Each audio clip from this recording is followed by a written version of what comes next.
RIMS में आज नेत्रदाता परिवार सम्मान समारोह आयोजित कर उन परिवारों को सम्मानित किया गया जिन्होंने विपदा की घड़ी में भी नेत्रदान करने का हौसला दिखाया।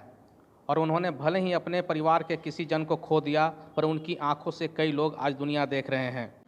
आज सम्मानित होने वालों में धुरवा के संतोष दीक्षित भी थे, जिन्होंने प्रसव के दौरान अपनी पत्नी को खो दिया था और उस वक्त भी समाज के प्रति अपने कर्तव्यों का निर्वहन करते हुए उन्होंने नेत्रदान का फैसला लिया।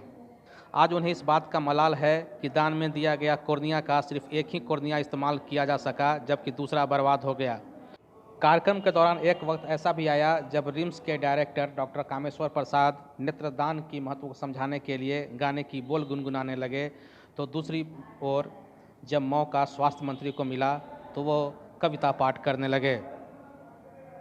देकर अपने दृष्टि ऐसी निशानी छोड़ फिर दुनिया से डोल, एक दिन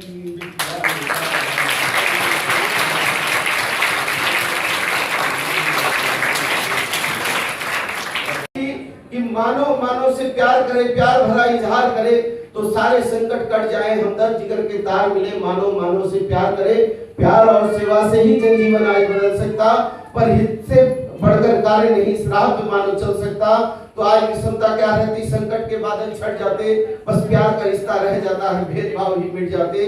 प्यार की गंगा बह जाने दो इस नील गगन की छांव तले, तो दुखद गरीबी मिट जाए। मानो से प्यार करे। मेरी टीचर थी, she was a teacher in renowned school saint Matthew's school Dhurwa. तो हार्ट की पेशेंट थी, उसका फोर्टिस हॉस्पिटल मैंने 7-8 साल पहले, 2.5 साल पहले का ये वाक़या है। तो उसका हार्ट प्लान एक वाल्व मैंने चेंज कराया हुआ था।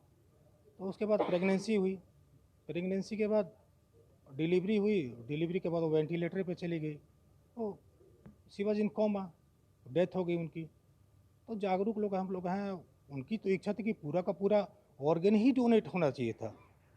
मरने से पहले भी आपसी फैमिली डिस्कशन होती है, तो ये उनकी ख्वाहिश थी कि अभी कल को कुछ हो जाए तो पूरा का पूरा ऑर्गन ही जाना चाहिए। हम लोग की भी इच्छा है, मेरी खुद की इच्छा है कि पूरा का पूरा कल को कोई ट्रेजिडी हो जाए, एक्सीडेंट हो जाए, नेचुरल डेथ हो, तो इंटायर ह्यूमन ऑर्गन ही डोनेट होना चाहिए। और सिर्फ लोग बात करते हैं तुच्छ कॉर्निया वगैरह, चलिए ठीक है, कॉर्निया की बात हो रही है, कॉर्निया तो मैंने डोनेशन कर दिया, लेकिन 2 कॉर्निया मैंने डोनेशन किया, एक कॉर्निया यूज़ में आया और एक कॉर्निया लैप्स कर गया, डेड हो गया। हाँ, ये काफ़ी तकलीफ की बात है। उस क्विकली, मतलब एक कहते हैं ना कि एयरफोर्स का पायलट होता है, एक मिसाइल आती है, फ्रैक्शन ऑफ द सेकंड उसको डिसीजन लेना होता है कि इस मिसाइल से कैसे बचना है। वो थ्योरी नहीं होती, वो ऑन द स्पॉट उसको डिसीजन करना होता है। और उस घड़ी में जब मेरी वाइफ की डेथ हुई, मैंने क्विकली डिसीजन किया कि नहीं, कॉर्निया इनका डोनेट होना चाहिए। ऑर्गन के भी चाहता था, ऑर्गन का तो इंफ्रास्ट्रक्चर ही नहीं है। निश्चित तौर पर यदि हम जो है हम भ्रूण हत्या, आप देखिए, नेत्र कार्निया हो चाहे ब्लड हो, कोई चीज़ कभी अभी हमारे देश के या दुनिया के कोई वैज्ञानिक ने इसको ईजाद नहीं किया।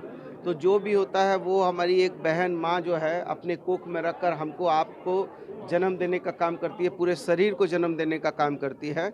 और यदि उस माँ और बहन को ही कोख में जो है भ्रूण हत्या कर दी जाएगी तो ये पाप है। और मैं समझता हूँ भ्रूण हत्या और दहेज प्रथा दोनों एक दूसरे के पर्यायवाची हैं, इसलिए दोनों को रोकने के लिए हमको जो है मजबूती से कदम उठाने की ज़रूरत है।